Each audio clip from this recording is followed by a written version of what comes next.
Alarm darurat berbunyi di tanah Pasundan, menandakan bahwa kita sedang menghadapi situasi yang sangat genting dan tidak bisa lagi diabaikan.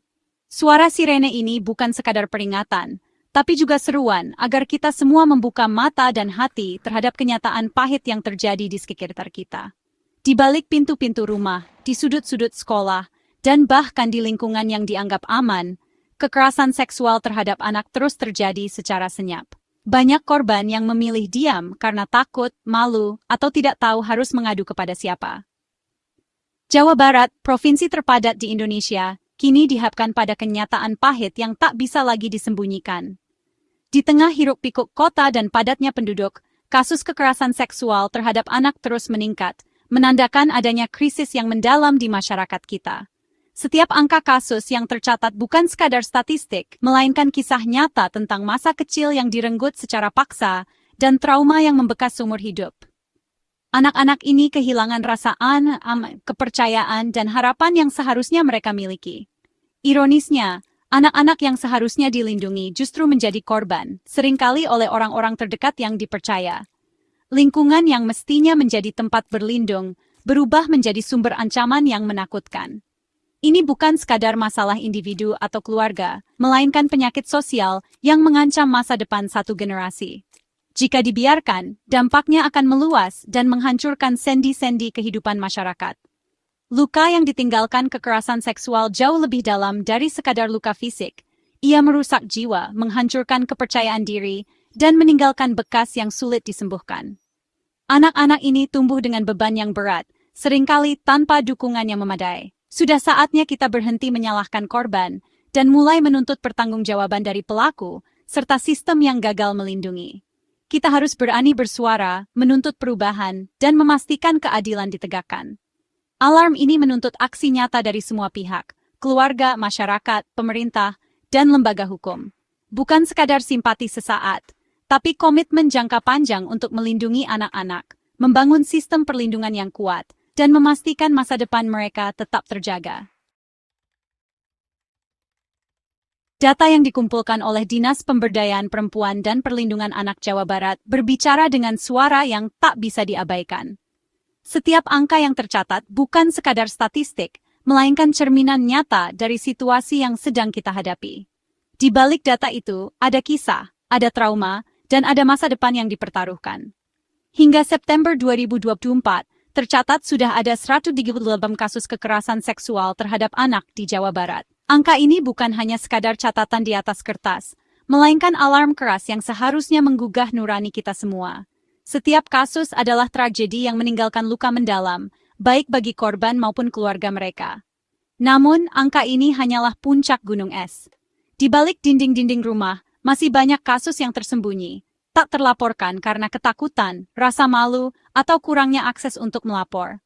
Banyak anak yang memilih diam, menanggung beban sendiri, tanpa tahu kemana harus meminta pertolongan.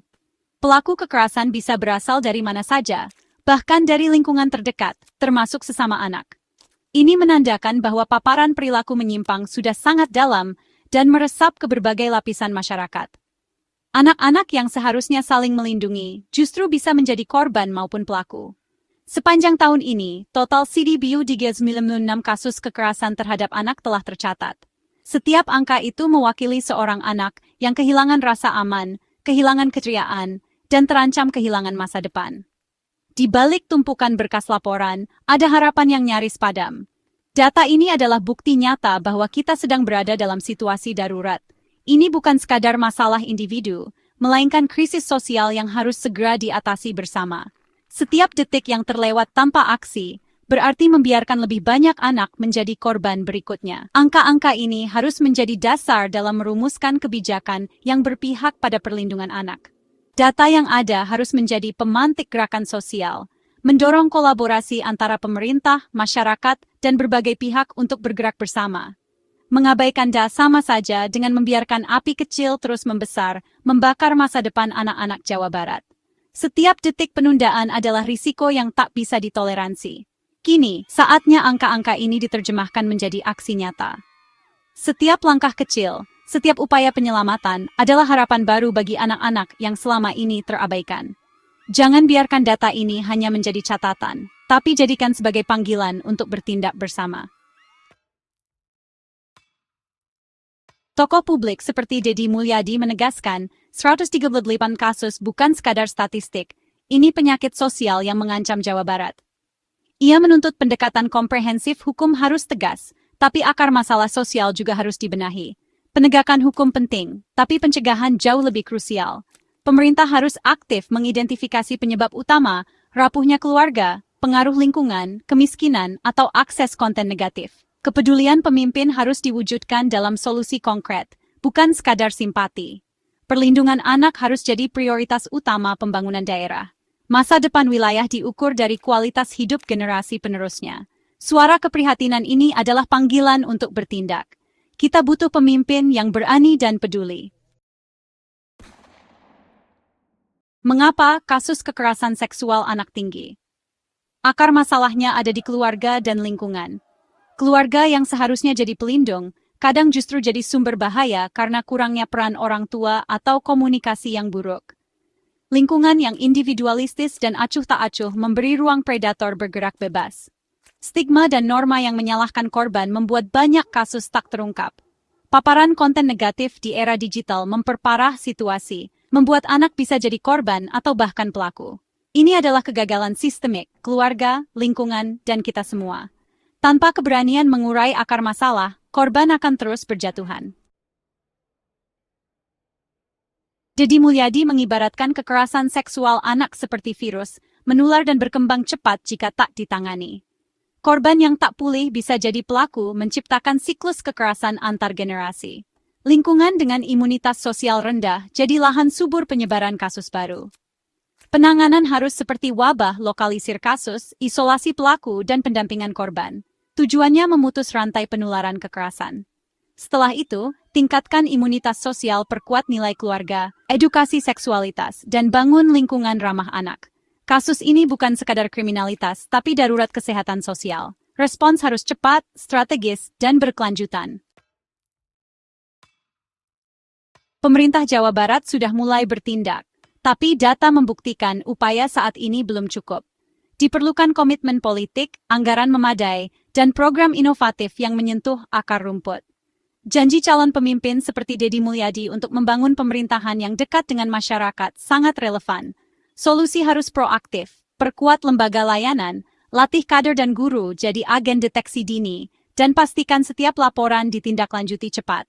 Anggaran perlindungan anak adalah investasi masa depan, bukan sekadar biaya. Komitmen harus dibuktikan dengan aksi nyata, bukan hanya janji kampanye. Perlindungan anak adalah pekerjaan jangka panjang yang butuh konsistensi dan kolaborasi. Publik menanti pemimpin yang berani mengeksekusi solusi nyata. Kunci utama perlindungan anak ada di keluarga. Program pemerintah dan hukum tak akan efektif jika keluarga rapuh. Keluarga adalah sekolah pertama, tempat anak belajar nilai, karakter, dan rasa aman. Orang tua harus hadir secara emosional, membangun komunikasi terbuka dan tanpa penghakiman. Anak yang merasa didengar akan lebih mudah melapor jika mengalami pelecehan. Pemerintah dan masyarakat harus mendukung penguatan keluarga lewat edukasi parenting dan konseling.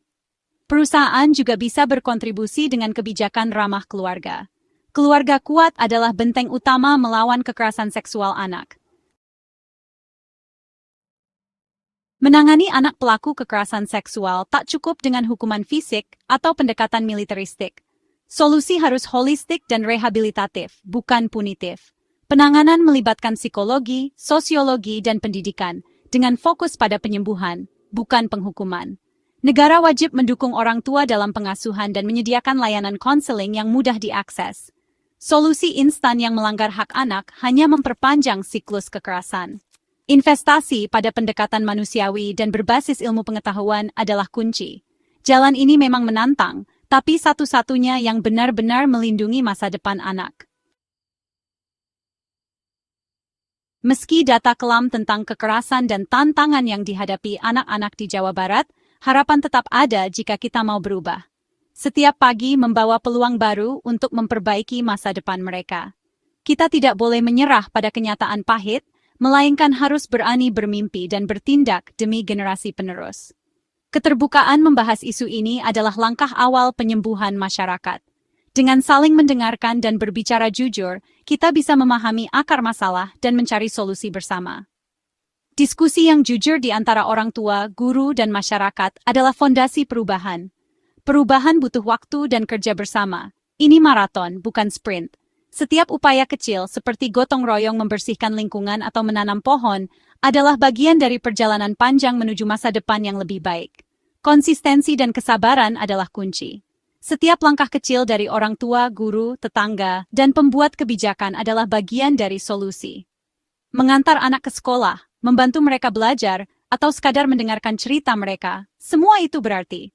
Tindakan sederhana bisa membawa perubahan besar dalam hidup anak-anak. Kolaborasi antara pemerintah, masyarakat, organisasi, dan sektor swasta akan menciptakan jaring pengaman sosial yang kuat. Dengan bekerja sama, kita bisa membangun sistem perlindungan yang melibatkan semua pihak, memastikan tidak ada anak yang terabaikan. Semua anak berhak atas masa depan yang aman dan bebas dari rasa takut. Mereka berhak bermain, belajar, dan tumbuh dalam lingkungan yang mendukung. Masa depan mereka adalah tanggung jawab kita bersama. Tugas kita adalah memastikan hak itu terpenuhi. Memberikan perlindungan, perhatian, dan kasih sayang adalah bentuk nyata komitmen kita. Setiap anak membutuhkan dukungan agar bisa berkembang secara optimal. Dengan kepedulian dan kerja keras, alarm darurat ini bisa berubah jadi simfoni harapan. Setiap aksi positif, sekecil apapun, akan membangun kepercayaan dan optimisme di hati anak-anak kita. Jawa Barat bisa jadi tempat di mana setiap anak merasa aman dan dicintai. Bayangkan masa depan di mana tawa dan kebahagiaan anak-anak menjadi pemandangan sehari-hari di setiap sudut kota dan desa. Harapan itu ada di tangan kita bersama. Mari kita wujudkan masa depan yang lebih cerah untuk anak-anak Jawa Barat, dimulai dari langkah kecil hari ini.